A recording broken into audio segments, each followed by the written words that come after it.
Turn it off. Turn off the artificial intelligence. Turn off the electric vehicle. Turn off the iPhone in your pocket and the server farm processing your data. Strip away the silicon chips, the glass screens, and the software code. What are you left with? You are left with a single dull red wire. You have heard about the silver squeeze. You have heard about the gold standard. But there is a metal that is more critical than both. Without gold, the economy changes. Without silver, the electronics slow down. But without copper, the lights go out. We live in an age of digital abstraction. We talk about the cloud as if it floats in the sky. We talk about the algorithm as if it lives in the ether. But the digital economy is a lie. It is not digital. It is physical. Every single byte of data that flows through the modern world must travel along a physical path. And for the last 100 years, that path has been paved with copper. And right now, the patient is bleeding out. We are currently standing on the edge of the greatest supply cliff in industrial history. The world's governments have signed treaties to electrify the entire planet by 2050. The world's tech giants are spending trillions to build an artificial intelligence god by 2030. They are building the brain, they are building the muscle, but they have forgotten to check if we have enough nerves to connect them. The answer, if you look at the geology instead of the stock price, is no. We are not running out of money, we are not running out of oil, we are running out of the red metal that makes modern life possible. And the last time the world faced a squeeze this violent, it didn't just crash the market, it created the most powerful dynasty in American history. To understand where we are going in 2025, you have to go back to 1890. The world was dark. It was the age of steam and gaslight. But two men, Thomas Edison and Nikola Tesla, were about to flip the switch. They promised a future where night would turn into day, where power would flow into every home in America. But there was a problem. Electricity is useless without a conductor. While the rest of Wall Street was obsessed with the new technology of the light bulb, one man was looking at the wire. His name was Meyer Guggenheim. Meyer was not a miner. He was a peddler. He sold stove polish and imported lace from Switzerland. He was a man of the old world. But in 1881, he took a gamble that would make a modern venture capitalist vomit in terror. He took his fortune and bought a share in 2 flooded, broken-down silver mines in Leadville, Colorado. Everyone told him he was buying a hole in the ground. But Meyer Guggenheim realized something the bankers missed. He realized that the Industrial Revolution was shifting gears. The world was moving from burning coal to conducting current. He didn't just buy the mine, he bought the smelters. He bought the processing plants. He realized that the man who digs the ore is a laborer, but the man who refines the metal is a king. By the time the First World War began, the Guggenheim family didn't just have money, they controlled nearly 80% of the world's copper, silver, and lead supply. They became the gatekeepers of the 20th century. If you wanted to build a skyscraper, a battleship, or a telephone line, you had to pay the toll to the lace salesman from Switzerland. Today, we are watching the exact same movie, but the stakes are higher. The electrification of 1890 is the AI revolution of 2025. The demand is vertical. The technology is revolutionary.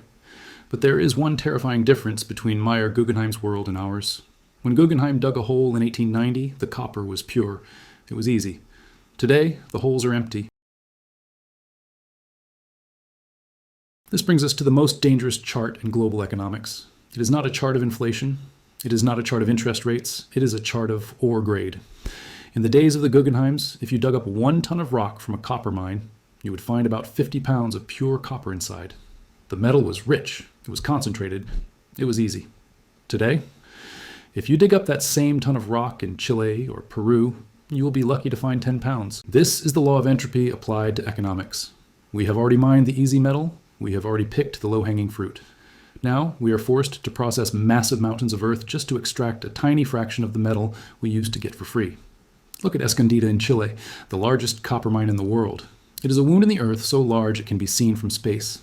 They are moving more dirt than ever before to produce less copper than they did 10 years ago. The energy cost to get the metal out is exploding. The water required is disappearing. And this is where the market gets it wrong. Most analysts look at the price of copper and say, if the price goes up, they will just mine more. They are wrong. You cannot print geology. You cannot quantitative ease a rock. But there is a second problem, even worse than the geology. It is the CapEx drought. For the last 10 years, Wall Street hated commodities. They loved tech. They loved software. They told the mining companies, do not spend money on new mines, just pay us dividends. So the miners listened. They stopped exploring. They stopped building. They ate their own seed corn. It takes 15 years to bring a new copper mine from discovery to production. 15 years of permits, lawsuits, and construction. Even if the price of copper doubled tomorrow and the miners started digging immediately, that supply would not hit the market until 2040. We are facing a gap that money cannot close. Most financial channels focus on the stock ticker. We focus on the dirt. We focus on the physical reality that dictates the price. If you want to understand the geology that underpins the global economy and protect your wealth from the scarcity that is coming, make sure you are subscribed, because the geology is failing. Right at the moment, the demand is going vertical. For the last decade, we thought the demand for copper was predictable. We needed it for wind turbines. We needed it for solar panels. We needed it for the green transition.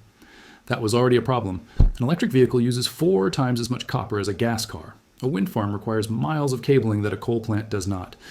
The political mandate to reach net zero was already pushing the supply chain to the breaking point. But then, the vampire arrived. Artificial intelligence. We tend to think of AI as software. We think of it as code on a screen, but AI is actually energy. When you search for something on Google, it uses a tiny amount of electricity. But when you ask an AI model a question, it uses 10 times the power. It requires a massive network of data centers, huge warehouses filled with servers that run hotter than a blast furnace. And what connects those servers? What brings the gigawatts of power from the grid to the chip? Copper. Microsoft, Google, and Amazon are currently trying to secure power supplies that rival the consumption of entire nations. They are building the infrastructure of a new god. But they are ignoring the fragility of the temple. The US power grid is old. It was built for light bulbs and washing machines, not for hyperscale data centers training large language models. To support the AI revolution, we need to rebuild the entire electrical grid. We need new transformers, new transmission lines, new substations. Every single inch of that upgrade requires copper. This is the double squeeze. On one side, you have the political demand to electrify the grid and ban fossil fuels. On the other side, you have the corporate demand to build the AI infrastructure. Both of them require the same red metal. But the mines, the ones with the falling grades, the water shortages, and the 15-year delays, cannot supply both. The math simply does not work. We are trying to draw a gallon of water from a cup that only holds a pint. But the crisis is not just about geology, and it is not just about demand. If you're a student of history, you know that the most dangerous phase of any resource cycle is when the resource becomes strategic. For the last 40 years, copper was treated like a boring industrial commodity. It was traded freely. It moved across borders without friction. But in 2025, that era is over.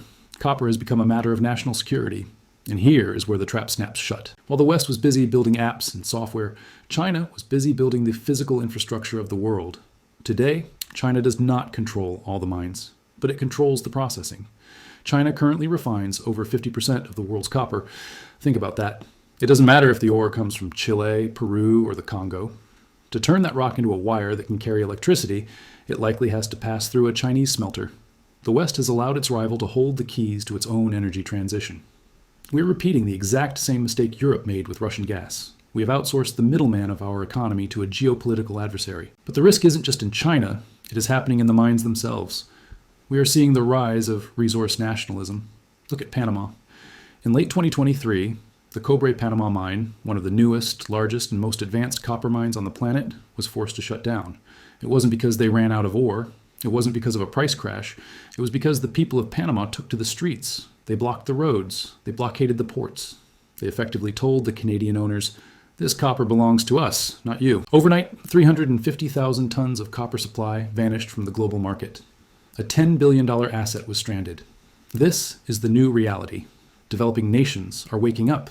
They realize that their dirt is worth more than our paper currency. They are demanding higher taxes, nationalizing assets, and shutting down operations.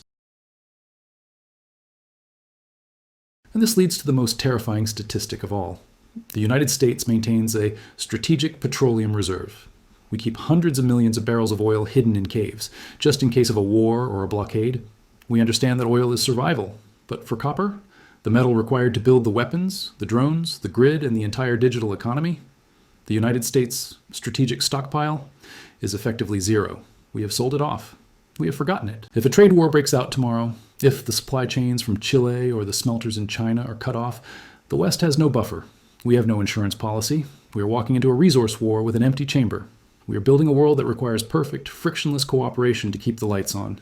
Exactly at the moment when the world is splitting apart. So, what is the conclusion? The conclusion is that copper is no longer a metal. It is the new oil. In the 20th century, the nations that controlled the oil wells dictated the flow of history. In the 21st century, the nations and the investors who control the copper supply will hold the same power. The market has not priced this in, and the market is still treating copper like it is 1990.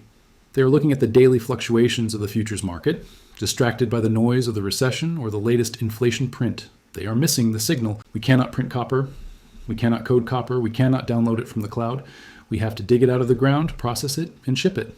And the physical reality of that process is breaking down. The Stoic investor does not panic. He observes. He sees that the math is inevitable. The digital mind requires a physical body. The AI requires the energy. The grid requires the wire. And right now, the body is starving. Do not be distracted by the paper price of the metal today. Look at the cliff we are walking toward tomorrow. The world is going to try to squeeze a revolution through a wire that is getting thinner every single day. The only question is, will you be the one holding the copper or the one begging for the current?